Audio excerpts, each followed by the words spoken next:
Gandang isipin. One day, we will be meeting in that river. Doon sa heaven. Ano po? So, pag-usapan uli natin ang trumpet kasi importante ang trumpet sa mga Hudyo when they say Feast of Trumpets. Ano po? So, nakuha na natin ang first point natin na trumpets originate from heaven. Ano po? Yan. Nakita natin yan sa Exodus na nung umakyat si Moses sa Sinai, may trumpet. Ibig sabihin, talagang ang Diyos ay interesado sa trumpet. Ano po? So may Feast of Trumpets sa mga Israelites. Punta tayo sa Leviticus 23 to 25. Maraming salamat po kay Fernando Antonio. Legacy Litawa. Yan. Pastor Gilbert. Ma'am Chato Velarde Arojado. Ma'am Ching Balacanyo. Sir June Miliante, Pastor Reggie, Sister Eileen Bautista, Sister Maribel Melilin, Sister Nomi Taguba and family, Pastor Lopez and family, my classmate, thank you for praying for me. My Bautista Malano, nandun po kay Pastor Red at si Banaya. Ayun, salamat po, nandiyan na kayo ha. Okay, so salamat, nandiyan na kayo ha, Pastor Frank. Okay. Basahin natin mga kapatid sapagkat pag-usapan uli natin ang trumpet. Importante ito. Dahil pagdating ni Jesus mag-trumpet mang kasama. Okay, ready? And the Lord spake unto Moses, saying, Speak unto the children of Israel, saying, In the 7th month, in the first day of the month, shall ye have a Sabbath, a memorial blowing of trumpets, and holy convocation. 25. Ye shall do no servile work therein, but ye shall offer an offering made by fire unto the Lord. Let us pray. Heavenly Father, truly you are waiting for the trumpet to sound, because with all the problems, the troubles of the world with this pandemic, we understand, Lord, that many people are being frustrated, disappointed. Yet for us Bible-believing people, we understand that these are just the sign that your coming is closer, Lord Jesus. So use us to reach our loved ones. And thank you for these who are watching this telecast or this program. They are praying for me, Lord. Bless them all according to your word. Keep us safe. In Jesus' name, amen. So nandiyan kayo. Punta tayo sa Book of Psalms. Ano po? Na nakuha natin dito yun, man. Because trumpets originate from heaven, and there is a certain sound that people must listen so that they will be blessed. Okay. So men must realize that all blessings come from heaven. Diba, Pastor Tom? Punta tayo sa 1 Chronicles 29:11. 1 Chronicles 29:11 and 16 mamaya. So mga kapatid, God is God and talagang maraming blessing comes from heaven. O katulad umulan nga dito sa Cagayan, natuwang-tuwa yung mga farmer kasi galing sa langit yung ulan eh. Ano sabi niya diyan? Ready, Sister Emelita Kalisan Bundang. At happy birthday kay Emelita Batong diyan sa Bunton. All right, ready, read. Thine, O Lord, is the greatness and the power and the glory, the victory and the majesty, for all that is in the heaven and in the earth is thine. Thine is the kingdom, O Lord, and thou art exalted as head above all. Verse 16 na agad tayo. Verse 16. Ang sabi niya, O Lord our God, all this store that we have prepared to build thee an house for thine holy name, come of thine hand, and all and is all thine own. So mga kapatid, God is more than willing to impart the blessings to us if we are obedient. Makita natin yan dito sa awit na nandyan ang Diyos. O katulad nito nandyan ako sa magandang lake, magandang magbaptize dito eh. Oo, pero alam nyo mamasahe ka pa kasi papunta dito kung magbaptize kasi blue water. Siyempre, mahal ng krudo ngayon. Nakakatakot naman. Sabi ko, matindi naman ang pagtaas ng krudo. Kaya totoo yung prediction, Pastor Lopez, na darating ang araw, ang krudo, 1,000 pesos per liter. Kasi sa Britain, naalala niyo sa Britain sa oras na ito, wala silang krudo, walang gas, walang LPG. Kasi dahil sa Brexit nga, kaya palapit na yung second coming dahil ang 10 nations sa Europe ay meron na silang Euro Army. You see? So, itong lukod kung ito magandang magbaptize dito. Kaya lang as I said, mahal ng krudo. And kayo mga mababaptize namin schedule natin yan para ilubog kayo dito lang sa may baptistry. May baptistry din kami dito na katulad din ito. Malalim din. Okay? Kaya lang, siyempre, walang isda. Okay? Anyway, maliban na lang lagyan natin hito. Sama kasama. God is more than willing to impart His blessings if we are obedient. Pakinggan natin to. Ano sabi niya? Psalms 24, 1 to 5. Sabi niya dito. Psalms 24, 1 to 5. Handanin natin para maintindihan nyo na ang Diyos natin hindi madamot, hindi kuripot. The earth, is the Lord's. Kanya lahat yan. Yung inapakan nyo, yung tinataniman nyo, Kanya yan. And the fullness thereof. Lahat ng makikita yan. Kahoy, mga ibon, basta lahat. At sabi niya, the world and they that dwell therein. Mapansin nyo? Ibig sabihin, pati tayo, pag-aari tayo ng Diyos. Narinig nyo? For He had founded it upon the seas and established it upon the woods. And then may question dito sa verse 3. Who shall ascend into the hill of the Lord? Or who shall stand in His holy place? Look at verse 4 and 5. Ito na. He that has clean hands. Hindi magnanakaw, hindi mandaraya. And a pure heart. Magandang motive. Who had not lifted up his soul unto idols, nor sworn deceitfully. And verse 5 is the result. Look at verse 5. He shall receive the blessing from the Lord and righteousness from the God of his salvation. You see, mga kasama, you are going to receive the blessing from the Lord. Why? Kasi nga, obedient ka. Di ba, Brother Daniel Alayban? Kaya, Brother Daniel Alayban, tuloy-tuloy ka lang kahit anong mangyari. You know why? Because God expects the best of us. Bakit? He gave the best to us, His only begotten Son. Kaya ganun niya, mga kasama. So, salamat po sa Diyos na na-save ako 1974 sa Olongapo City. I give the best of my life to the Lord. 20 years old. Ngayon, 68 years old na ako. Tuloy-tuloy yan na po. Wala akong maalala kung kailan ako nagbakasyon. Wala talaga. Oo. Pagpunta ko sa Romblon noon, hindi man bakasyon yun eh. Pagpunta ko sa Puerto Princesa noon, hindi naman bakasyon, preaching, soul winning. Kahit saan kasi punta. Pag soul winning ako, tulad punta ako sa Australia, kala nagbakasyon, tulog, hindi. Hindi, basta nag-soul winning kami doon. Talagang natuwa ako kasi ako pala hinintay para ipa-soul winning yung isang Australiana doon. Oo. Dahil, siyempre, sabi nila, yung mister niya saved. So sabi ko kay Pastor Arellano, samahan mo ako. Then sumama si Mrs. Arellano, ni-share namin paano ma-save. You see? So, hindi tayo limited sa mga constituents. Kahit saan. Ito ang pinakamagandang vocation. Kahit nasa Amerika ka, pwede mong gamitin. Kahit nasa Pilipinas ka, kahit nasa sulok ka ng Amulong, pwede mong gamitin. You see? Bastang makapag-Ilocano kalaing. Ganun yan mga kasama. Wala kang masabi sa Diyos. Bakit?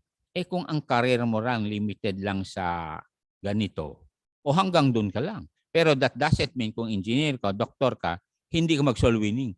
Habang lalagay halimbawa ng dextrose, sabihin mo, mahal ka ng Panginoon, at mabubuhay ka niyan kasi ganito yan. Si Jesus, kung maibigay sa atin, maidextrose sa atin ang buhay na walang hanggan, mabuhay tayo forever and ever with Him. O di ba ganda no? Kung doktor kayo, huwag kayo magtanong na kung mamatay ka ngayon, sigurado ka ba sa langit? Pwede ba? Kasi pasyente yan. Kaya nga may tinatawag na diplomatic approach, di ba, Pastor Lopez? Oo, pati nga yung doktor ko na dentist ko, bago niya ako bunutan noon, kasi binunot yung ngipin ko, pinahira niya muna ng anesthesia. Kaya nung ininjeksyonan ni Doc Ruby Pearl, hindi ko na maramdaman kasi nauna na yung pahid na anesthesia. Yan ang diplomatic soul winning. Hindi yung shock approach. Itusok agad yung maramabang karayom. Sabi ni Dr. Guzman na ano pangalan na nito? Sergio Guzman. Oo, dentist yan. Pero agad daw kasi nagmamadali kasi marami daw bunutan sa Saigon nung araw. Anyway, mga kasama. So, ang Diyos is more than willing to impart His blessing.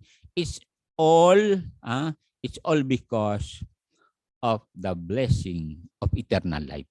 Ganon niya mga kasama, mga kapatid. Kaya punta tayo sa Ephesians para makita nyo na ang Panginoon ay talagang handa magbigay ng blessings. Okay? Ephesians chapter 1 ay sabi niya rito, ayan, tingnan nyo Gusto ko makita nyo ito. Ang ganda naman sabi niya rito. Nandiyan na kayo. Chapter 1 tayo. Verse number 13, 14. Ayan, 13, 14. Kaganda naman ng pagkasabi niya rito. Oo. Tignan niyo yung blessing niya. Ito. In whom you also trusted. After that ye heard the word of truth, the gospel of your salvation, in whom also after that ye believe. Ito na yung heavenly blessing. And ye were sealed with that Holy Spirit. Kaya ikaw ngayon ay talagang mapalad. Bakit nandyan ang Holy Spirit sa iyo? At sabi sa verse 14, the Holy Spirit is the down payment of our inheritance. The word earnest is down payment of our inheritance until the redemption, or ibig sabihin, until the rapture of the purchased possession unto the praise of His glory. Ang ganda ng future natin mga kapatid. Kaya nga, sabi ko sa inyo simple living para naman madali tayo mag-soul winning, kasi kung ang daming kuskus balongos, marami pa tayong mga ay hindi na. The best way para tayo ay hindi mahirapan mag-soul winning ay yung sinabi ni Apostle Paul sa 1 Timothy 6:8 na dapat madali tayong makontento. Walang reklamo. Kami nga lang dito, nila Pastor Bukel, Pastor Gilbert, ay kain lang sila ng laoya dyan sa kanto na unlimited rice. Ay, sabi ko sa inyo, ang tuwa na yung dalawa. And having food and raiment, let us be there with content. Totoo yan. Makapag-soul winning ka kung gano'n, kaysa yung, hindi ako mag-soul winning kasi pangit lang bahay namin. May magandang bahay mo sa langit, di ba? Kaya, mga kapatid, be content of what you have. Ay, ang Diyos talaga, pag nakita ng Diyos na ikaw ay talagang kontento sa mga binibigay niya, dadagdagan pa niya yun. Kasi ang Diyos, bubuksan niya ang dungawan ng langit. Remember, dito sa Feast of Trumpets, na yan ay, ang sabi niya, they must realize that all blessings come from heaven. Naalala ninyo yung pagkatapos ng malalakas na trumpeta, bumaba si Moses. Meron siyang dalang blessing. Ano yon? The law. You see? The law. Meron silang basehan na maglingkod sa Diyos na malinaw. Tayo rin. Meron tayong Bible na malinaw dito na mahal tayo ng Diyos. At pag obedient tayo, i-bless tayo ng husto. O kaya Salamat po sa mga magulang nagturo sa kanilang mga anak, di ba, Pastor Darwin? Ng mga, Pastor Darwin, palad ka, sir, kasi karamihan ng membro mo talagang sigurado sila kahit nagkapa-pandemic, sigurado. Alam niyo, Pastor Kaalim, talagang ang bait ng Diyos sa akin na po. Oo, kaya nga nag-usap tayo din, di ba? Nag-worry daw Pastor John kasi talagang kung walang mag-attend, wala din ta. Anyway, pasalamat tayo sa Diyos na marami tayong blessing. Okay? Punta tayo sa, ano yung sabi niya rito? Isaiah 1, verse number 19. Basta obedient lang tayo. And then punta tayo sa number 2 mamaya kasi man must realize that all blessings comes from God. Ano po? Okay? Isaiah 1:19. Ha? Okay, punta tayo sa Isaiah 1:19.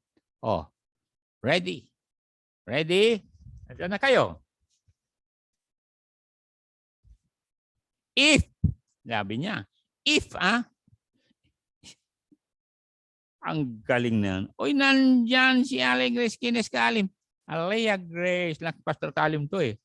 Oh, salamat Okay.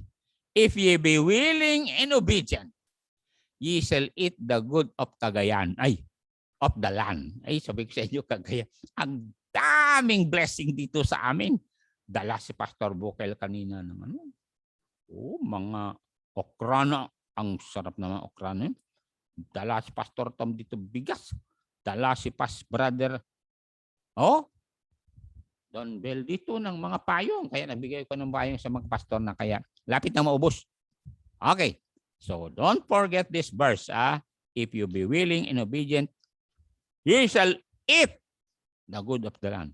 Di ba ganon? Kaya nag-aral kayo ng gusto, nagtrabaho kayo ng gusto para makakain.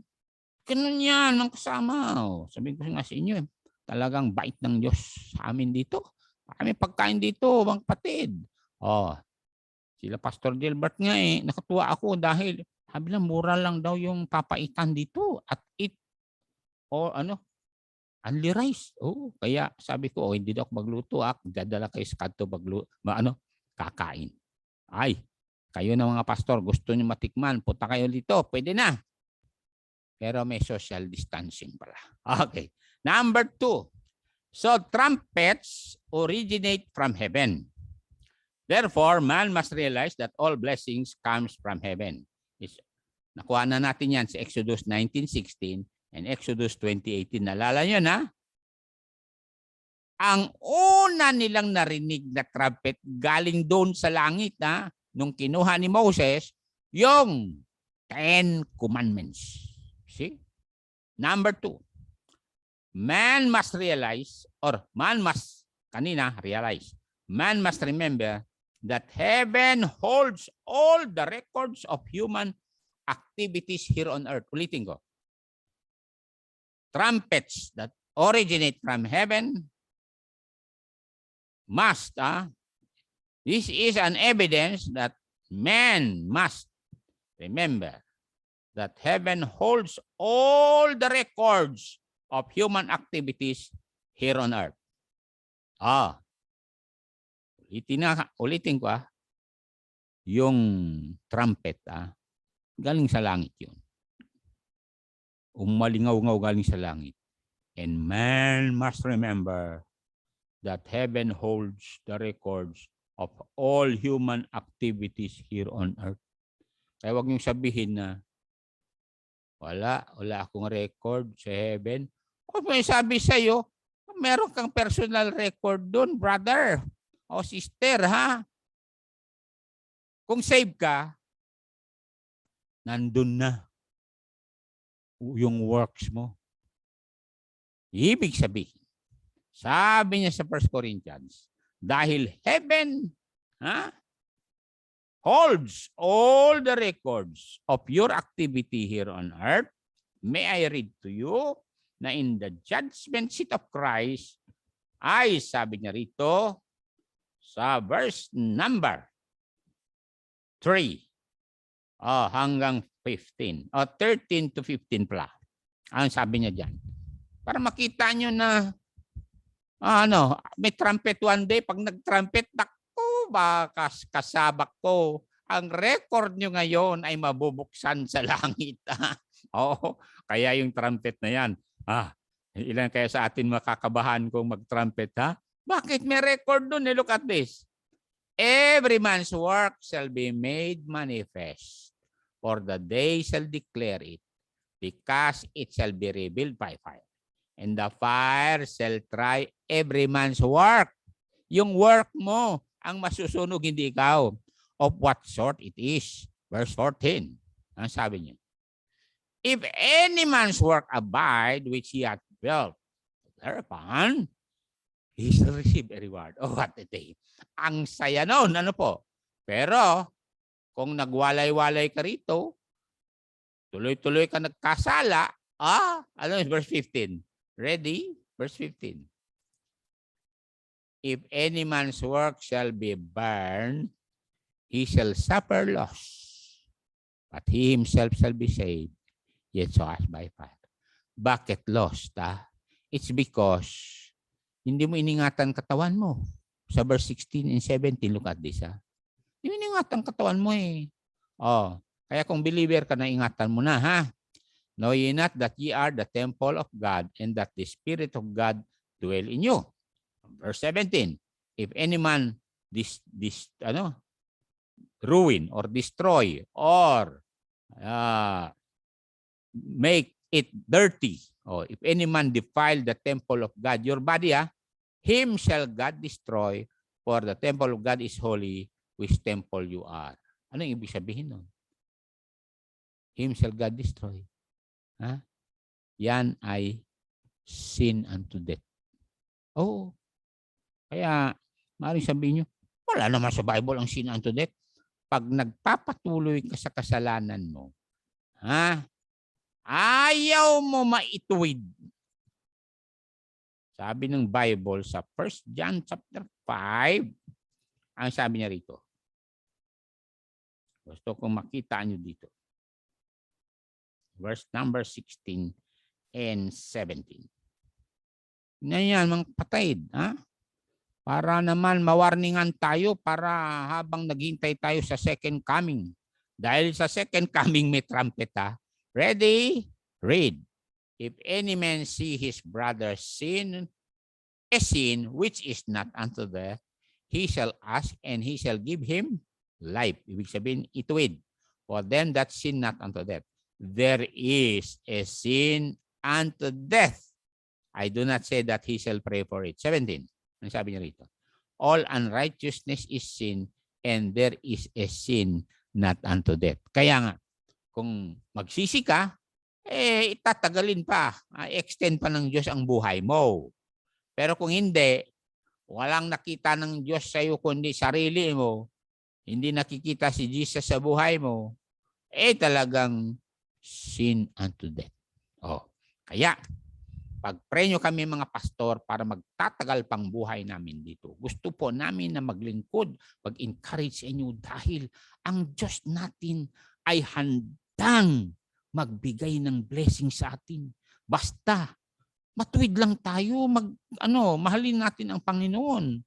Remember, ang Diyos natin ay naghahanap ng mga tao na talagang may takot sa Kanya, may galang sa Kanya, at sumusunod sa blueprint. Ay, huwag kayo maniwala doon sa mga tao. Wala Bible. Let them alone. You know why? Ikaw, sabi ng Proverbs 1:33, talagang masarap buhay mo dahil hindi ka dadalawin ng mga nakakatakot na sakit. Ready? Proverbs 1:33. Ano sabi niya dito? Amen po. Sabi niya, Alea Grace Kines Kaalin. Ang tangkad mo na iha. Oo, mabilis ang panahon, Pastor Darwin, no? Oo, makita ko may mga ka-textmate na yung mga anak mo. Ready, read. But whoso hearkeneth unto me, sabi ng Diyos, shall dwell safely and shall be quiet from fear of evil. Ay, ang ganda naman pagkasabi nito. Oo, kaya kayo dyan, makinig kayo sa Diyos, makinig kayo sabi ng Bible. Kaya nga, nipa-flash ko yan sa screen ninyo. para mabasa ninyo ng Diyos mismo nakikiusap sa inyo. Remember, pagdating nyo sa harapan ng Diyos, ipa-flash uli yan sa harapan nyo. Don't you know that? Ano? Meron ba yan sa Bible, Pastor? Meron sa Bible yan. Kaya, magbago na kayo. Alam niyo mga kasama, nakakalungkot pero ang Diyos gusto niya na magbago lahat tayo. Oo. Dahil pag nagbago tayo, hahaba ko ang buhay natin. At darating man pagsubok, yung mga pagsubok na yon ay magpapatibay sa atin. Sabi ng Proverbs 19:23. Tingnan natin yun. Kaya nga, isipin mo, mabait ang Diyos. Kung may darating sa iyo, halimbawa, pagsubok, problema, huwag mong sabihin na ang Diyos wala masama ng Diyos. Hindi. Tingnan niyo itong verse na ito. Anong sabi niya? Tingnan niyo yan. Magkasama. Nakita niyo. Ready, read. The fear of the Lord tends to life. And he that hath it shall, abide satisfied. And anong next level? He shall not be visited with evil. Pastor, galing kami sa COVID. Alam niyo yung evil, hindi evil yung COVID dumating sa iyo. Yan ay blessing para mas lalo ka pa mag-pray, manalangin, kakapit sa Diyos. O di maganda, di ba? Kumapit ka sa Panginoon. Hindi niyo ba alam na alam niyo sa Australia may tinatawag na Harbor Bridge, ano po? Ngayon, yung mga turista aakyat doon sa taas, ano po? And then sila, kung grupo sila, may tali na itali sa baywang nila. Tapos kinakailangan meron silang tali pang hawakan, ano po? Ngayon, kung nandun ka na sa taas ng Harbor Bridge, malakas ang hangin. Alam mo, mas lalo silang kakapit at maglapitan sila. Ano po? Magsiksikan sila para hindi sila tangayin ng hangin. Alam mo yung mga kasama, kung kailan matindi ang pagsubok, lapit kayo sa Diyos. Di ba sabi ng Panginoon, come to me. Call to me. Kaya nga mga kasama, the trumpets tells us that we have, number 1, under number 2, we have an authority. May final authority. At kahit ayaw mo pa ma-rapture, pag nag-trumpet na, sabi ng final authority, game over. First Thessalonians. Ano sabi niya? Chapter 4, 16, 17. Pag nag-trumpet yan, huwag mong sabihin na gusto mo pa titira sa lupang ito. Kaya nga, you must understand the authority. Basahin nyo nga. For the Lord himself shall descend from heaven. Darating yan. From heaven, with a shout, with the voice of the archangel, and with the trumpet of God. Narinig nyo? And the dead in Christ shall rise first.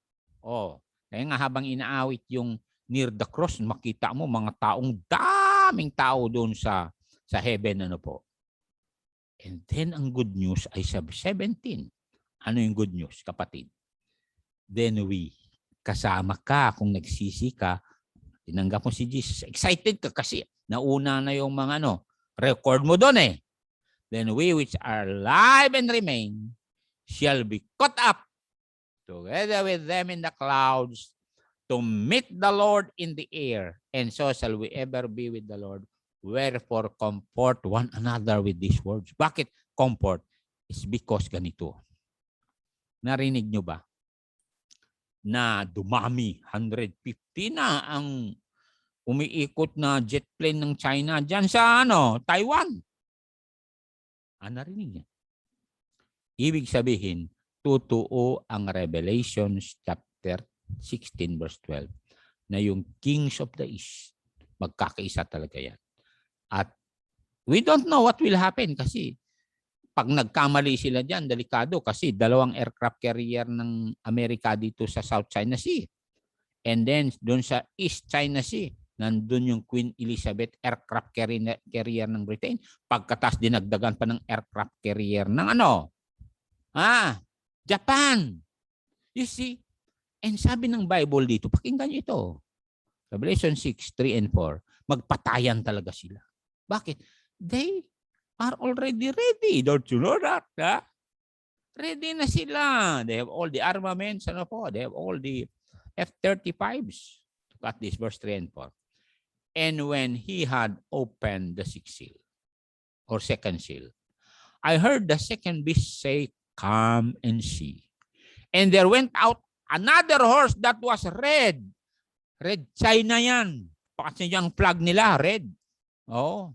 And power was given unto China that sat thereon to, anong sabi niya? To take peace from the earth. Meron bang kapayapaan ngayon sa kagagawa ng China? Nagpalabas ng Wuhan virus? Wala.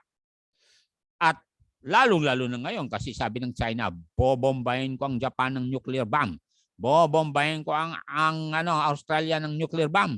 Kaya nagre-ready sila ngayon to take peace from the earth and that they should kill one another. Patayan sila dyan sa South China Sea, sa West Philippine Sea. And there was given unto him a great sword. Ano yung sword na yon? Missiles. Kaya nagtalaga dyan si Spratly, di ba? Yung mga military base nila dyan sa West Philippine Sea. Naglagay na sila ng mga missiles dyan. Oh. At ang kanyang hawak daw ay great sword na nuclear bomb. Kaya sabi niya, Japan, wag kang ganyan. Bibirahin kita, Japan. Mantakin mo, saan ka makatagpo ng world leader? Pati ang Australia, sasabihin paliparan daw niya ng nuclear missile. Ganon din sa Japan. Alam niyo, sa panahong ito, hindi na matino na usapan yan. Mantakin mo padalhan kita ng nuclear missile. Sabi sa Japan, padalhan kita, Morrison, Prime Minister Morrison sa Australia, nuclear bomb. O sabi ni Morrison, sandali, Amerika, magtalaga ka nga ng Patriot Interceptor dito sa Brisbane, sa Queensland. Kasi yun ang unang matamaan sa Brisbane. Ngayon, talagang ready na. The whole world is now ready for the Third World War. And thank God, wala na tayo by then because the Lord Jesus Christ will come and meron blowing of the trumpets mga kasama. So remember that heaven holds all the records of all human activities here on earth, and human being must remember that he has a final authority. That is God. Kaya nga mga kasama, ang paraan para malaman natin ang final authority ay nandito na. Kaya lahat ng ginawa mo rito ay sasagutin mo sa harapan ng Diyos. Lalo-lalo na bubuklatin ng Diyos din ang Bible. At nabasa mo naman na dapat magsisi ka. Bakit hindi ka nagsisi? Tingnan niyo kung saan yan. John 12:48. Na mismo ang Bible ang mag-judge sa iyo. Kaya nga binubuklat natin yan para pagdating nyo doon, hindi nyo ako sisihin na imbento lang ni Legacy kasi pinagsasabi niya. Hindi ko imbento yan. Kaya basahin yung Bible nyo. Ready, read. He that rejected me. Please lang, wag nyo i-reject si Jesus. Huwag nyo tanggihan si Jesus. Blasphemy against the Holy Spirit yan. And receive not my words, has one that judgeth him. Ano yon? The word that I have spoken, the same shall judge him. Kailan? In the last day. Tignan niya na. Kaya mga kababayan, huwag yung sabihin na pag namatay ka, tapos lahat. Hindi ho. Hindi, mga kasama. Pagka trumpet, pag nag-trumpet, di ba, Ma'am Teresita, Portugal, haharap tayo sa judgment seat of Christ, excited yung mga obedient sapagkat meron silang gantimpala na tatanggapin. At ang unang gantimpala nating tatanggapin mga kasama ay ito. Ang sabi na Apostle Paul, 2 Timothy 4:7 and 8. Tignan niyo ito. Ito ang unang gantimpala na tatanggapin natin. Diba, Sister Angelina Emerson Galang? Salamat po kay Rumarag. At saka si Reelaya, salamat po. John Paul Maburang, ayun. At saka si Leonila Aguido. Galing naman. Leonila Aguido. Carino. Kaano mo si Pastor Carino, ha? Oo. Talagang napapanood tayo dito, Pastor Reggie. Ready, read. I have fought a good fight. I have finished my course. Have kept the faith. Henceforth. Ito nang unang gantimpala, tanggapin natin. Henceforth, there is laid up for me a crown of righteousness, which the Lord, the righteous judge, shall give me at that day, and not to me only, but unto all them that also that love is appearing. Kaya ina-update ko kayo sa prophecy. Dahil, pag excited kayo sa second coming, pati ikaw mapatungan nung crown of righteousness. Ganun yan. Remember, man kasama, maiksi lang panahon natin dito. Buhay nga natin. Katulad yan, ako, 68 years old. Di 60 seconds lang pa lang yan, Pastor Jan, 65. 65 seconds lang siya tumira dito. Compared to eternity. Don't you know eternity is forever and ever and ever and ever, Kaya nga nandito tayo para kayo, please lang kayo dyan na hindi pa save. May pag-asa pa kayo habang kayo'y buhay. Narinig niyo ako? Please lang, di ba? Lailani de Leon Tagala. Salamat naman, nagpe-pray yung isang sister natin yan. Totoo yan, mga kapatid. May pag-asa tayo rito habang nandirito pa tayo. Sa lupang ito, kaya nga mga kapatid, gusto ko na tayo lahat ay mag-soul winning. Bakit? Para pag nag-soul winning tayo, maraming masave. At kung maraming masave, sabihin ko sa inyo, may pag-asa ang lahat.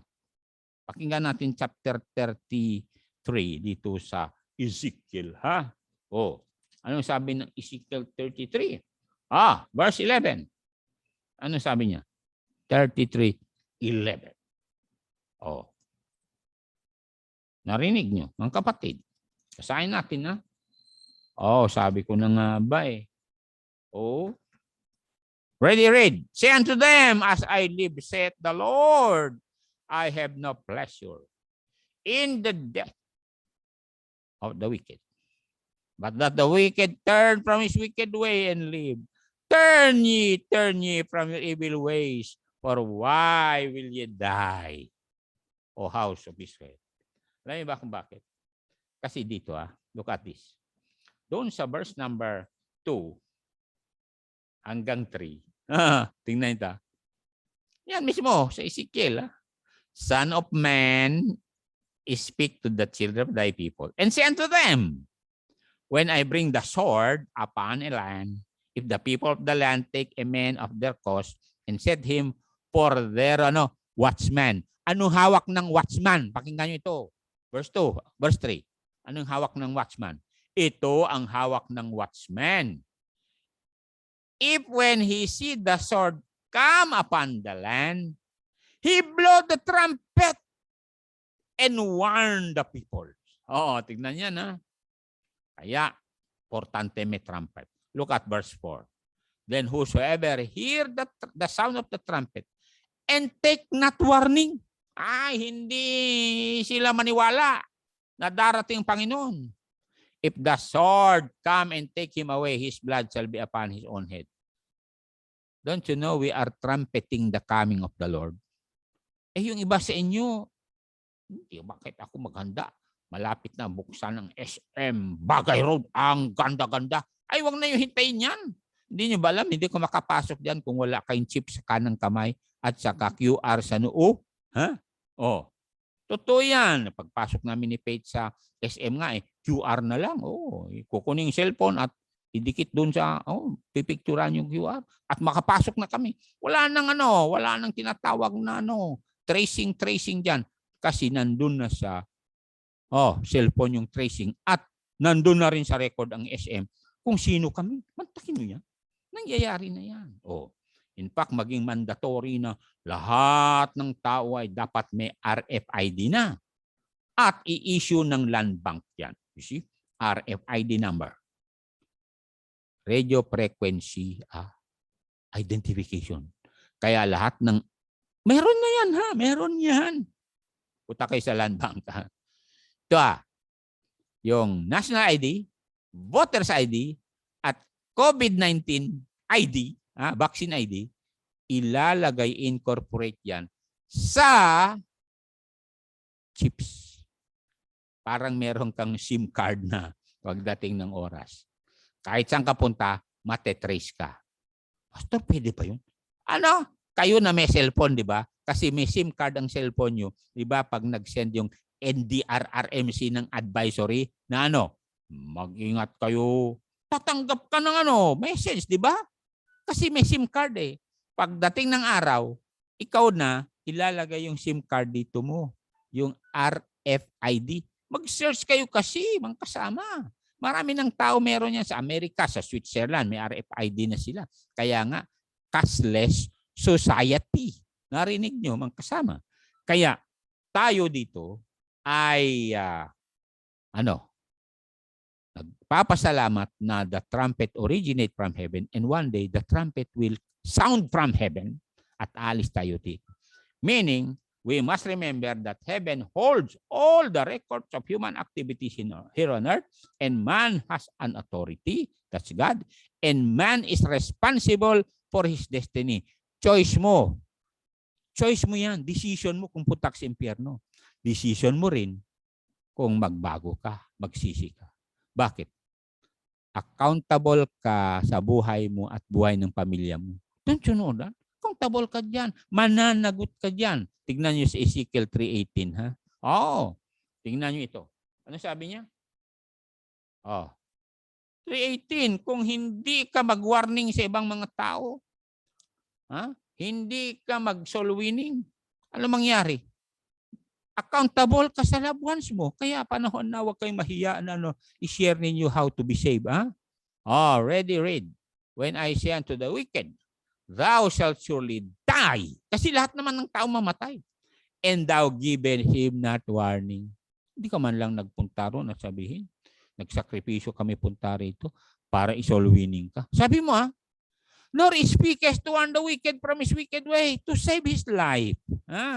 The same wicked man shall die in his iniquity. But you are accountable. Sabi ng Diyos sa iyo, but his blood will I require at thine hand. Magandang oras kay Ma'am Marina Panopio. Kaya, yan ang ginawa natin dito sa Cagayan magmula 39 years ago hanggang ngayon. Tuloy-tuloy. Because we believe that God is the final authority and we are responsible to the destiny of every soul and accountable to their ruin. Totoo yan. Dahil malinaw naman yun sa Bible, di ba? Nakasalanan natin. Mga believer, kung hindi natin i-share ang Word of God, sabi nga sa inyo mag-share ka na lang ng ganito, tignan nyo, yan. Tignan nyo ang verse na ito, 4:17 ng James. Para makita nyo, talagang kinakailangan ng kapatid. Bakit? Lumiliit ng panahon natin, don't you know that? Mabuti nga wala tayo sa Afghanistan sa Afghanistan, pinagbebenta na lang mga baril ng mga Amerikano na iwan kasi walang makain mga sundalo. At ngayon, magba-brown out dahil ngayong October 10 dahil hindi na sila bigyan ng kuryente ng Tajikistan, Azerbaijan, Iran dahil walang ibayad sa kuryente. Lalo-lalo tumataas ang crudo at gasolina. Basahin natin to para hindi tayo maging sisihin ng tao. Ano sabi niya? Therefore, to him that knoweth to do good and doeth it not, to him it is sin. To him it is sin. Mga kapatid. Tingnan mo, sabi naman Teresa Portugal, yes, Pastor, vaccine serves as a universal ID. I did not take the vaccine for God said in Psalm 19. As Christians, God said for us, no disaster can harm us. Tignan niya si ma'am talagang ayaw niya mag-vaccine. Decision ninyo yan. Decision natin yan. Kaya, pagdating ng oras, importante na ready ka pag nag-trumpet. Kaya tanggapin mo si Jesus Christ as your lamb sacrifice. Okay?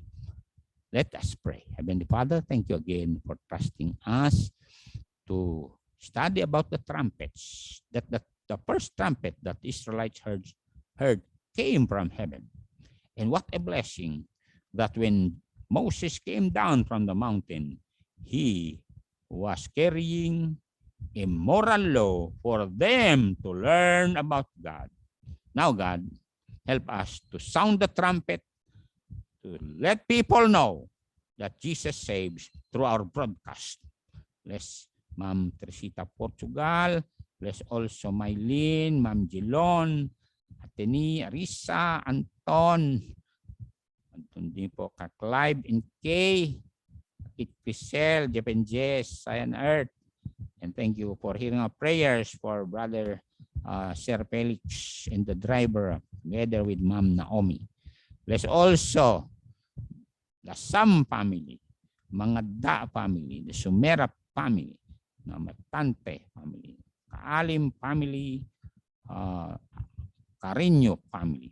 Also, Lord, for Ma'am Chato, Ma'am Kalisan, Ma'am Pertible. There's also Kapagong, and also Pastor Frank, Pastor Aldrin, Pastor Culiado, Pastor Wanda, Pastor Gilbert, and Pastor Albert. And Lord, for all our brothers, my sisters, again, thank you for hearing us. Keep us safe. Pray for Emilita Batong, her birthday this coming Friday, that you will sustain her and make her in love with the Word of God. And bless those who are watching our television program here in the local place of Cagayan. In Jesus' name, amen.